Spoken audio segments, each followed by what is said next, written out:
O senador Gilberto Gellner é um estudioso dos temas da agricultura, tenho por ele o maior respeito, mas gostaria aqui de salientar. Em 1º de dezembro de 2009, houve audiência pública com a participação da CONTAG, do Ministério do Trabalho, da Confederação Nacional da Agricultura, e o projeto foi, então, debatido, mas naquela ocasião os representantes aqui dos trabalhadores, em especial da CONTAG e do Ministério do Trabalho, colocaram algumas objeções.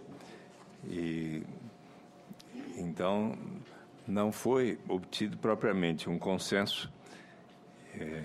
Por exemplo, o próprio Ministério do Trabalho, levando em conta as observações dos trabalhadores e do próprio Ministério do Trabalho, assinalam alguns pontos, como, por exemplo, no que diz respeito a alterações que não são permitidas pela Constituição Federal e que podem causar piora das condições de trabalho.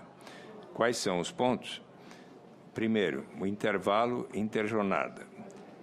A Consolidação das Leis do Trabalho, em seu artigo 71, prevê que, em qualquer trabalho contínuo cuja duração exceda de 6 horas, é obrigatória a concessão de um intervalo para repouso e alimentação, o qual será no mínimo de 1 hora, e, salvo acordo escrito ou convenção coletiva em contrário, não poderá exceder de 2 horas. Em sua proposição, o senador autoriza um intervalo de até 4 horas, sem que haja necessidade de acordo escrito ou convenção coletiva contrário. Em tal caso, bastaria apenas a existência de tal possibilidade no contrato individual de trabalho. Ora, é uma proposição claramente desfavorável ao trabalhador rural, rompendo com a equiparação garantida pela Constituição de 88. Segundo ponto, a prorrogação da jornada em razão de força maior e serviços inadiáveis.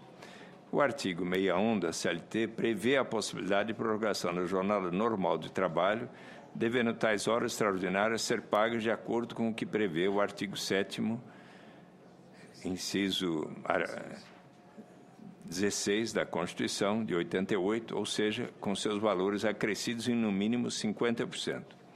O projeto em análise sugere que o pagamento das horas excedentes, nos casos de força maior ou de causas acidentais, não seja inferior à da hora normal, e também prevê um sistema de mera compensação com turnos de outros dias. Trata-se, portanto, de uma proposição claramente desfavorável ao trabalhador rural, que rompe o comando contido no artigo 70, inciso 16 da Constituição.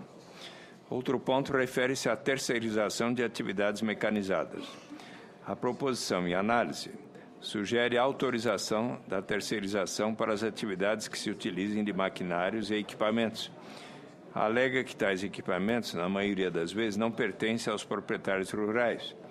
Propõe que a responsabilidade do tomador de serviço, empregador rural, seja apenas subsidiária, e mesmo assim, se tiver participado da ação processual e tais obrigações constem do título executivo judicial. Ora, em momento algum, essa proposição leva em consideração o enunciado 331 do TST, que define a possibilidade de terceirização somente em atividade meio do tomador